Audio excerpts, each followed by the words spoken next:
नमस्कार विद्यार्थी मित्रांनो, स्वागत आहे तुमचं सिग्मा कोचिंग इन्स्टिट्यूटमध्ये. 5वी स्कॉलरशिपची एक्झाम अगदी जवळ येऊन ठेपली आणि शेवटच्या दिवसामध्ये कसं आहे की प्रिपरेशन करत असताना थोडंसं आपण प्रॅक्टिस पेपर जे आहेत ते जेवढे सॉल्व्ह करू तेवढा आपल्याला एक्झाममध्ये सगळं की फायदा होणार आहे.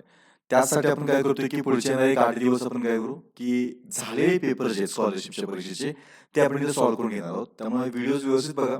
बऱ्यापैकी क्वेश्चनचा टाईप जो असणार आहे ना, तो या या टाईपचेच क्वेश्चन तुम्हाला तुमच्या पेपरमध्ये बघायला मिळतील. त्यामुळे याची जर तुम्ही व्यवस्थित प्रॅक्टिस केलात तर तुम्हाला एक्झामला नक्कीच काय की फायदा होऊन जाईल. ठीक आहे ना? त्यामुळं काळजीपूर्वक बघायचं. आता ह्या व्हिडिओमध्ये आपण काय करू की 2017चा हा इंग्लिशचा पेपर आहे. तो आपण सगळा सॉल्व्ह करू आपण. त्याच्यामध्ये जे काही ऑप्शन्स असतील ते ऑप्शन्स सहित आपण काय करू की त्याच्यामध्ये डिस्कशन करू आपण. ठीक आहे ना? आणि मग काही छोट्या-मोठ्या चुका ज्या होतात आपल्या एक्झामिनेशनमध्ये त्या देखील आपल्याला टाळता येतील. त्यामुळे व्हिडिओ अगदी शेवटपर्यंत बघा.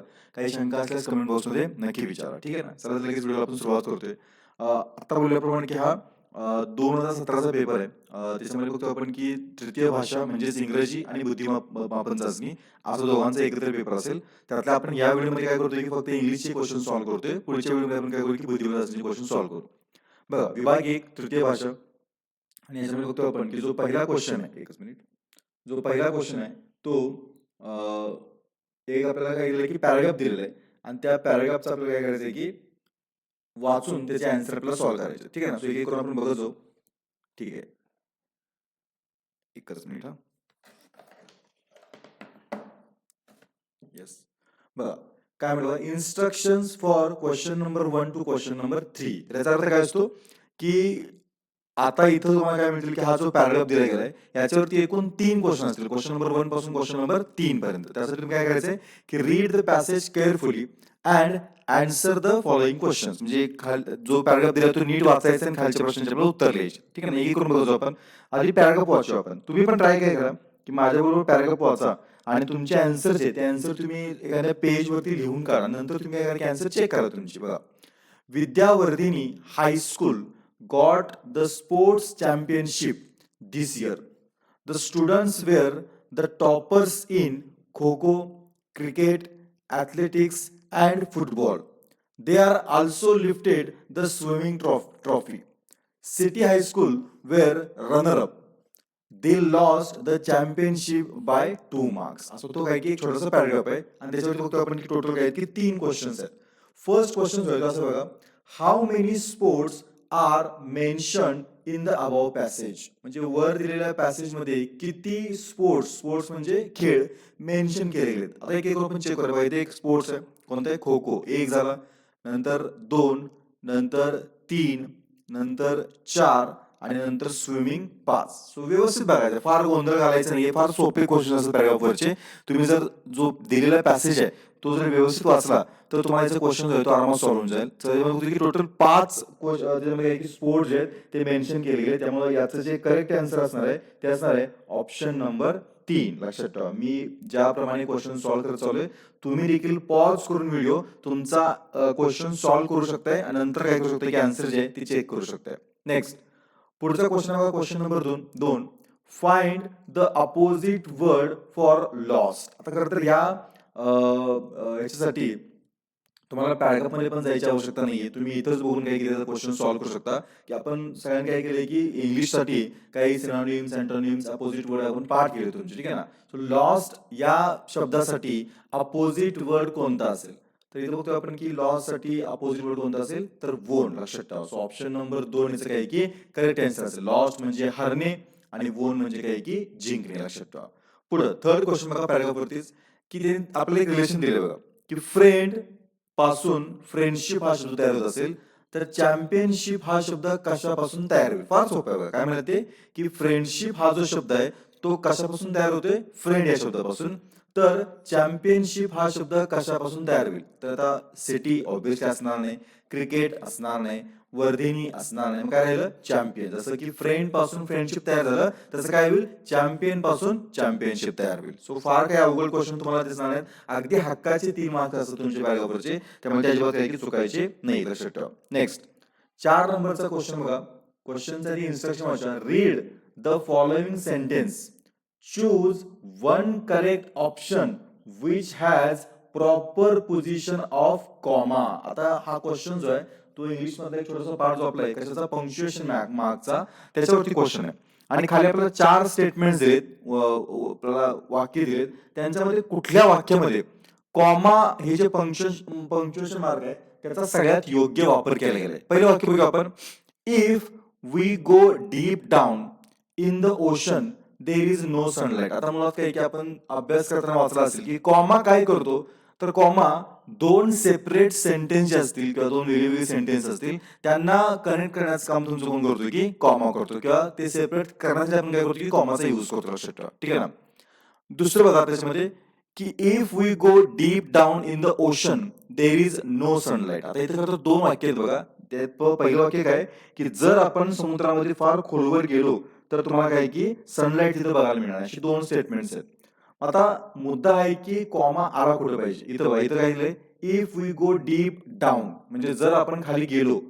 आणि मग इथं परत बघतोय पण की in the ocean there is no sunlight. आता हा थोडस वाचायला पण अवघड आहे आणि ऑड वाटते, कारण खरं तर हे स्टेटमेंट दोन भागात कसे डिवाइड करता येईल की जर आपण समुद्रात खोलवर गेलो तर आपल्याला काय की सनलाइट बघायला मिळणार आहे. मग अशा प्रकारचं स्टेटमेंट तुम्हाला मिळेल. तर इथे दोन नंबर स्टेटमेंट बघा, if we go deep down in the ocean, मग इथं तुमचा कॉमा आहे देर इज नो सनलाइट. इथे काय दिलं बघा, इफ वी गो, इथंच त्यांनी काय केलं की कॉमा दिलाय.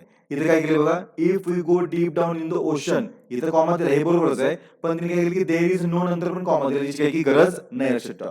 सो प्रत्येक ठिकाणी बघतो आपण की दोन दोन कॉमाची यूज केली होती की चुकीचं आहे. एकच स्टेटमेंट असेल तुमचं स्टेटमेंट नंबर 2 जिथे काय की योग्य ठिकाणी कॉमा यूज केला. लक्षात ठेवा, ठीक आहे. नेक्स्ट 5 नंबर क्वेश्चन बघा, चूज द करेक्ट कंपॅरिझन. म्हणजे खाली आपल्याला एक छोटंसं वाक्य दिले आणि मग तुम्हाला काय करायचं की ते तिथं पुढे जो रिकामी जागा आहे त्या रिकाम्या जागेमध्ये काय फिट बसेल.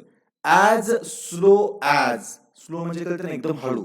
आता स्लो काय असते, बटरफ्लाय म्हणजे तुमचं फुलपाखरू असतं का हो? अजिबात नाही. बी म्हणजेच माशी असते का हो? अजिबात नाही. आईसचा काय संबंध येत नाही, आईस म्हणजे बर्फ.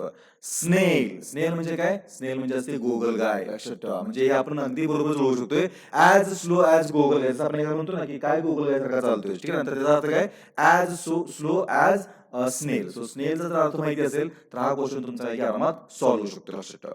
नेक्स्ट 6 नंबरचा क्वेश्चन आहे. पुन्हा बघतो आपण की पंक्च्युएशन मार्क्स वरती क्वेश्चन आहे. आता तुम्हाला यातनं अजून एक मुद्दा कळून जाईल की परीक्षेच्या आधी कोणकोणत्या गोष्टींची तयारी करायची. तुम्हाला कळलं असेल आता की इथे क्वेश्चन येऊन गेला बघा, कशावरती, पंक्च्युएशन मार्क वरती, कॉमावरती. आता हा जो क्वेश्चन आहे हा पुन्हा बघतो आपण की पंक्च्युएशन मार्क वरतीच क्वेश्चन आहे. म्हणजे आतापर्यंत फक्त आपण 6च क्वेश्चन बघालोय आणि 6 पैकी 2 क्वेश्चन तुमचे काय आहेत की पंक्च्युएशन मार्क वरती. त्यामुळे पंक्च्युएशन मार्क्स व्यवस्थित काही बघून घ्या.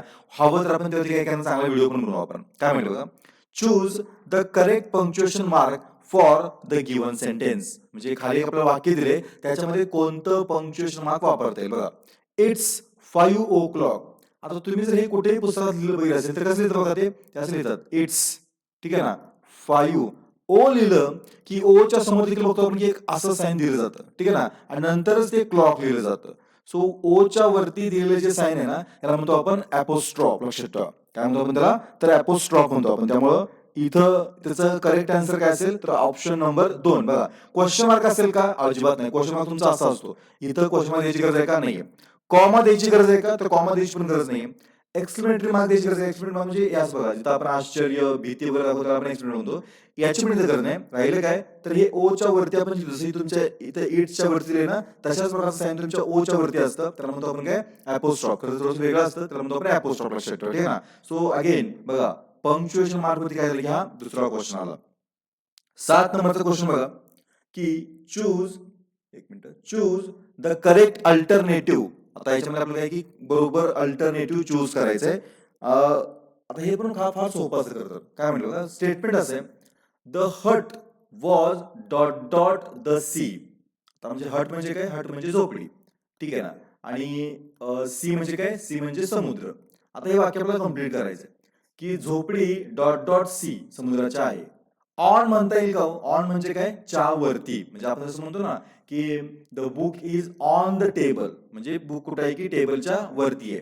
किंवा अबाव म्हणता येईल का, अबाव पण थोडंसं अवघड वाटतं ना, की आपण म्हणतो ना की अबाव म्हणजे काय की अबावचा पण अर्थ वरतीच होतो तुमच्या. झोपडी समुद्राच्या वरती असेल का, अजिबात असणार नाही. इन, इन म्हणजे काय, च्या मध्ये. मग झोपडी समुद्राच्या आतमध्ये असेल का, ते पण शक्य नाही. लक्षात ठेवा. त्यामुळे सगळ्यात जवळचं काय असेल की the hut was near the sea. Near म्हणजे काय, तर च्या जवळ. नियर म्हणजे काय, च्या जवळ. सो हे वाक्य फार योग्य वाटते की झोपडी जी आहे ती काय की समुद्राच्या जवळ. फार सोपं आहे, काय अवघड मध्ये तुम्हाला बघायला मिळणार नाही. ठीक आहे ना. 8 नंबर क्वेश्चन बघा. क्वेश्चन काय, read the following motto regarding tree plantation. Motto म्हणजे कळते ना, एक ब्रीद वाक्य ज्याला म्हणतो आपण. ठीक आहे ना. कशा संदर्भात आहे, तर ट्री प्लांटेशन संदर्भातलं ब्रीद वाक्य. Select the correct alternative to complete it. म्हणजे तुम्हाला काय करायचं की मध्ये जो डॉट रिकामा दिसतोय तिथं एक करेक्ट अल्टरनेटिव्ह तुम्हाला चूज करायचंय. काय वाक्य, each one dot dot one. म्हणजे प्रत्येकाने काय केलं पाहिजे, स्लीप वन अजिबात नाही, जम्प वन अजिबात नाही, ड्रिंक वन अजिबात नाही, प्लांट वन. कारण का वाक्य जे आहे ते कशा संदर्भातलं आहे, ते प्लांटेशन. प्लांटेशन म्हणजे काय की वनीकरण. ठीक आहे ना. So each one plant one म्हणजे प्रत्येकाने काय केलं पाहिजे की एक झाड लावलं पाहिजे. सो इथं उत्तर काय येईल, ऑप्शन नंबर 2 इथं काय की करेक्ट आन्सर असणार शकतं. नेक्स्ट, इथे आपल्याला पझल दिले, ते पझल सॉल्व्ह करायचे आणि मग इथं आपल्याला काय करायचंय की मध्ये जो रिकामा बॉक्स आहे त्यामध्ये असं अक्षर भरायचंय जेणेकरून हे दोन्ही शब्द काय होतील की तर अर्थपूर्ण बनतील. आता बघा इथे एफ आहे, इथे एल आहे आणि इथं के आहे.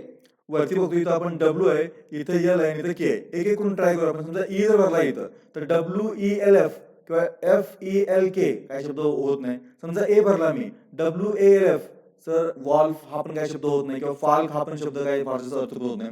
यस भरला तर WSLF हा पण शब्द अर्थ होत नाही. राहिले काय, ओ. लक्षात ठेवा, हा आपल्या ओळखीचा शब्द आहे. जर ओ भरला आपण काय होईल, WOLF म्हणजे उल्फ आणि FOLK फोक. उल्फ म्हणजे काय, तर उल्फ म्हणजे कोल्हा आणि तुमचं फोक म्हणजे काय, तर नागरिक किंवा सामान्य लोक म्हणतो आपण त्याला. त्यामुळे ओ इथे काय असेल की करेक्ट आन्सर असेल. लक्षात ठेवा. हे तर फार सोपं असतं की find the hidden letter in the given picture. म्हणजे हा जो पिक्चर दिले याच्यामध्ये खालीलपैकी कोणतं लेटर लपलेलं आहे. तर ऑब्विसली हे कोणतं उत्तर तुमचं असेल की ऑप्शन नंबर 1 एच हे जे काही लेटर आहे त्याच्यामध्ये काय की लपलेलं. लक्षात ठेवा. ठीक आहे ना. पुढं नेक्स्ट बघतो आपण की choose the correct living place for pig. Pig म्हणजे आपल्याला माहिती डुक्कर, आणि डुकरासाठीचं काय की करेक्ट लिव्हिंग प्लेस कुठं राहतात डुक्कर. एक करून मग आपण केनल. आता केनल हे लिव्हिंग प्लेस कोणाचं आहे हे लक्षात ठेवा बरं का. हे डॉगचं जे कुत्र्याचं घर असल्याला म्हणतो आपण केनल. ठीक आहे ना. नंतर आहे डेन. आता डेन बऱ्याच लोकांचं आहे, त्यामध्ये बघतो आपण की लायन म्हणजे सिंह, त्यानंतर बघतो आपण की बियर म्हणजेच अस्वल, त्याच्यानंतर बघतो आपण की फॉक्स. ठीक आहे ना. या सगळ्यांचं काय की ते लिव्हिंग प्लेस आहे. कुठलं, डेन. लक्षात ठेवा. डेन कोणाचं आहे, लायनचं आहे, बियरचं आहे आणि फॉक्सचं पण आहे. त्यानंतर आहे स्टॅबल. स्टॅबल कोणाचं असतं, तर स्टॅबल हे जे लिव्हिंग प्लेस आहे ते हॉर्सचं असतं. लक्षात ठेवा. कोणाचं असतं, हॉर्स. प्रत्येकानं आपलं आपलं उत्तर देखील तयार करायचं बरं का. आणि राहिलं काय नंतर स्टे. ह्याला फक्त स्टे म्हणतात किंवा काय म्हणतात की पिग स्टे म्हणतात खरं तर. पण जर पिग स्टे दिलं तुमचं उत्तर आपोआप जर फक्त स्टे दिले तर त्याचं करेक्ट आन्सर काय असेल की ऑप्शन नंबर 4 जे डुक्कर आहे किंवा पिग जे आहे त्या पिगचं लिव्हिंग प्लेस काय असेल तर स्टे असं असेल. लक्षात ठेवा. नेक्स्ट, हा तर फार सोपा क्वेश्चन बघा. Select the correct rhyming word. आता रायमिंग वर्ड तुम्हाला माहिती असतात ना, फॉर द गिवन ऑब्जेक्ट. आता हे जे काही चित्र दिले हे चित्र कशाचं आहे ते ओळखायचं. चित्र कशाचं आहे, हे सनचं चित्र आहे, सूर्याचं चित्र आहे. सूर्य आपण इंग्लिशमध्ये सन म्हणतो. आणि सनशी मिळतं जुळतं काय बघा याच्यामध्ये, मॅन आहे, डेन आहे, फन आहे आणि मड आहे. खरं तर डेन पण जुळतोय तुमचा, पण सगळ्यात जास्त काय जुळतो तर फन जुळते. सो सन आणि फन हे तुमचं आहे की ऑप्शन नंबर 3 आहे की करेक्ट आन्सर असेल. लक्षात ठेवा. नंतर क्वेश्चन नंबर 13 बघा की choose the mismatched pair of the following. ठीक आहे ना. मिसमॅच पेअर म्हणजे काय, मिसमॅच म्हणजे जी जोडी बरोबर जुळलेली नाही त्याला म्हणतो आपण मिसमॅच. पहिल्या बघा मॅन मेन म्हणजे काय केलं तर इथं अनेक वचन केले बघा, प्लुरल केले. नंतर डिअर डिअर, आता डिअरचं प्लुरल डिअर्स असतं. नंतर लीफ लीव्स केले आणि ऑक्स ऑक्सेन केले. आता बघा तुम्ही जर माहिती असेल तर लीफ जे म्हणजे एक पान असेल त्याचं जे प्लुरल होतं ते काय होतं, ते लीव्स होतं. लक्षात ठेवा. LEAVES. ठीक आहे ना. ते लीव्स होत नाही. त्यामुळे चुकीचं काय तर ऑप्शन नंबर 3 चुकीचं आहे. बाकी सगळी बरोबर. हे लक्षात ठेवा. डिअरचं प्लुरल डिअरच राहतं. ऑक्सचं प्लुरल काय होतं, ऑक्सेन होतं. लक्षात ठेवा. ठीक आहे ना. नेक्स्ट 14 नंबर क्वेश्चन बघा की select the correct option for seeking permission. Permission म्हणजे परवानगी मागण्यासाठी खालीलपैकी कोणतं वाक्य बरोबर आहे. पहिलं बघा, I am going for picnic. असं होतं का, आपण समजा तुम्हाला घरात जर सांगायचं तुमच्या वडिलांना की मला पिकनिकला जायचं, आपण म्हणतो का मी पिकनिकला जातोय. किंवा can I go for picnic म्हणजे मी पिकनिकला जाऊ शकतो का. नंतर आहे I am not going for a picnic, याचा काय अर्थ होत नाही. आय वेंट फॉर पिकनिक, मी पिकनिकला गेलो असं आपण सांगतो का? अजिबात नाही. तर आपण काय करतो, परवानगी विचारतो ना. परवानगी म्हटलं की कॅन त्यामध्ये आलं पाहिजे, कॅन किंवा मी आलंच पाहिजे तुमचं, ठीक आहे ना, की मे आय गो फॉर पिकनिक किंवा can I go for a picnic लक्षात ठेवा. सो ऑप्शन नंबर 2 आहे की सगळ्यात करेक्ट ऑप्शन आहे की can I go for a picnic, म्हणजे मी पिकनिकला जाऊ शकतो का, हा त्याचा काय की साधा अर्थ होतो लक्षात ठेवा. ऑप्शन नंबर 2 करेक्ट आन्सर आहे. 15 नंबर क्वेश्चन बघा.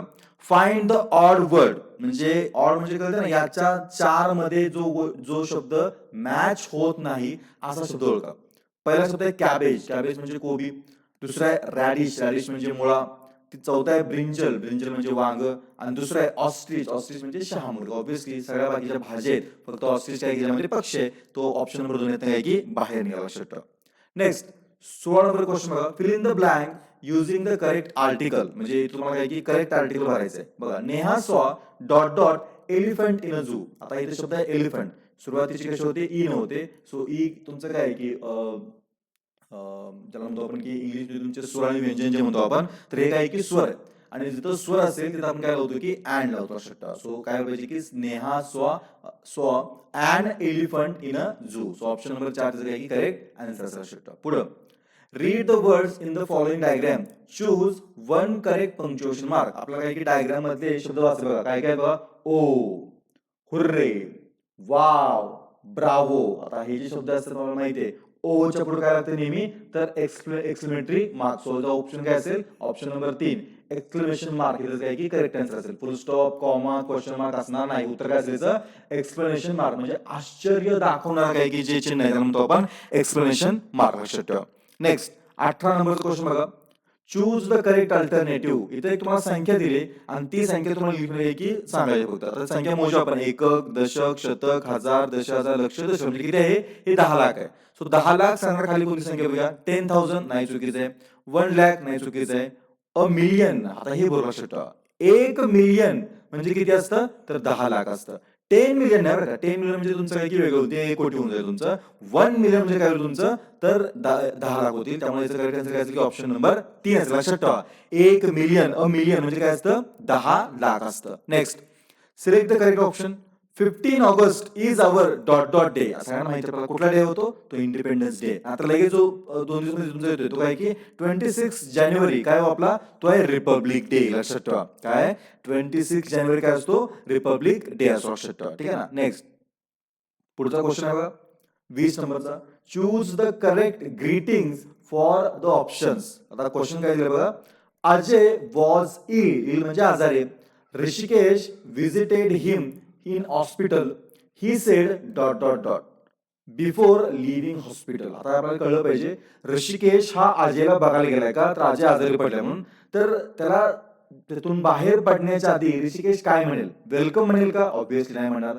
गो टू द अनदर डॉक्टर म्हणेल का, अजिबात म्हणणार नाही. कॉंग्रॅच्युलेशन तर अजिबातच म्हणणार नाही, हे सगळ्यात चुकीचं आन्सर आहे. मग काय म्हणेल तो, get well soon. Get well soon म्हणजे काय, लवकर बरा हो. त्यामुळे ऑप्शन नंबर 4 काय घेतं, सगळ्यात करेक्ट आन्सर असं लक्षात ठेवा. कॉंग्रॅच्युलेशन कधी म्हणतो आपण, जर समजा अजय एखादी कॉम्पिटिशन जिंकला असता तर मग त्याला ऋषिकेश काय म्हणला असता, congratulation. Go to the another doctor कधी म्हटलं असता, जर समजा तो हॉस्पिटलला गेलाय आणि तिथं डॉक्टरच नाहीये तर मग ऋषिकेश काय म्हटलं असता, go to the another doctor. Welcome कधी म्हटलं असता, तर समजा अजय चा ऍक्सिडेंट झालाय समजू आपण आणि अजयला ऋषिकेश काय केले की मदत म्हणून त्याला काय की हॉस्पिटलमध्ये घेऊन आलाय, त्याच्यावरती अजय ऋषिकेशला काय म्हणाले की थँक्यू म्हटला, तर मग ऋषिकेशला काय म्हणेल की वेलकम म्हणा लक्षात ठेवा. समजते. सो कुठलं ज्याला म्हणतो की ग्रीटिंग कधी यूज करतो हे व्यवस्थित लक्षात ठेवा. नेक्स्ट 21 नंबर क्वेश्चन बघा. By arranging the given words in alphabetical order which word will be in the middle position. ठीक आहे ना. सो याचं काय होईल बघा की एक मिनिट हा, आता सगळ्या शब्दांचं याची सुरुवात एफ न होते, ह्याची ह्याची पण ई आणि ह्याची पण ई. त्यामुळे आपण म्हणतो की सगळ्यांची सुरुवात जे ई नाही ते शब्द आधी येतील, याचा काय प्रश्न येणार तुमच्या. आता मिडल पोझिशनचे टोटल शब्द किती आहेत, 1 2 3 4 5 शब्द आहेत, म्हणजे 3 नंबरचा शब्द ओळखायचा आहे. आता ह्यांच्यात आपण कम्पेअरिंग करूया की सगळ्यांची सुरुवात आय ई नच होती, त्यामुळे काही प्रश्न येत नाही. इथं आय, इथं सॉरी वाय, इथं वाय, इथं येईल, त्यामुळे एल्बो जो आहे तो 1 नंबरला येईल. झाला प्रश्न. आता बाकी यांचं कम्पेअरिंग करूया की ई वाय, त्यानंतर इथं ई आहे, इथं पण ई आहे, इथं पण ई आहे, त्यामुळे त्याचा प्रश्न मिळाला. इथं एल आहे, इथं बी आहे आणि इथं एल आहे, त्यामुळे हा 2 नंबरला असेल. आता या दोघांची कम्पेअर करू आपण की इथं यल आहे, इथं आय आहे आणि इथं ए, त्यामुळे हा 3 नंबर असेल. सो आय लॅश हा शब्द तुमचा काय असेल की इथं हे पण सोपा असं लक्षात ठेवा, म्हणजे अल्फाबेटिक ऑर्डर सगळ्यात सोपी तुमची असते. आय लॅश हा जो शब्द आहे 3 नंबरचा, ऑप्शन नंबर 3 हा काय असेल की मिडल पोझिशनला असेल, लक्षात ठेवा. नेक्स्ट 22 नंबर तर अजून सोपा क्वेश्चन बघा. Select the correct option, the girl has dot dot in the given picture. म्हणजे दिलेलं चित्र जे आहे ना त्याच्यामध्ये या मुलीला काय झालं असेल, त्याने काय पकडले बघा, तिथे डोकं पकडले. डोकं दुखते म्हणजे तिने डोकं पकडले, मग त्याला काय म्हणतो आपण, हेडेक म्हणतो आपण त्याला. काय म्हणतो आपण त्याला, हेडेक, डोकेदुखी. स्टमक एक म्हणजे काय, जर समजा त्या मुलीने तिचं पोट पकडलं असतं तर काय म्हणतो आपण त्याला, स्टमक एक. स्टमक म्हणजे पोट आणि एक म्हणजे दुखणं.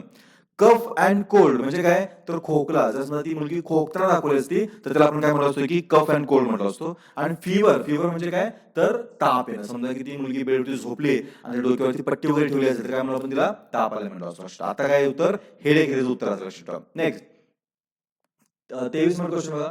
The sun rises in the, म्हणजे सूर्य कोणत्या दिशेला उगवतो. नॉर्थ ईस्ट आहे का, दिशा बघून बघा, हे आपण असं ड्रॉ करतो. एक मिनिट परत ड्रॉ करतो मी थोडस. इंग्लिश मध्ये पण दिशा ज्या आहेत त्या व्यवस्थित बघून घ्या. बघा मॅप मध्ये काय असतं, वरची दिशा असते नॉर्थ, खालची असते साऊथ, नंतर इकडची असते ईस्ट आणि इकडची असते वेस्ट. लक्षात ठेवा, म्हणजे ही उत्तर, ही दक्षिण, ही पूर्व आणि ही काय की पश्चिम आहे. लक्षात ठेवा, ठीक आहे ना. नेक्स्ट इथे काय असेल, ही असेल नॉर्थ ईस्ट, ठीक आहे. इथे तुमची असेल ही नॉर्थ वेस्ट, ही खाली असेल तुमची ही साऊथ वेस्ट आणि तुमची असेल साऊथ ईस्ट तुमची, ठीक आहे ना. सो हे फक्त दिशा लक्षात ठेवा. आता सूर्य कुठे उगवतो, सूर्य उगवतो पूर्वेला, म्हणजे कुठल्या दिशेला, ईस्ट दिशा. लक्षात ठेवा, सो याचं उत्तर काय असेल की ईस्ट याचं उत्तर असेल. नेक्स्ट 24 नंबर क्वेश्चन बघा. Solve the riddle.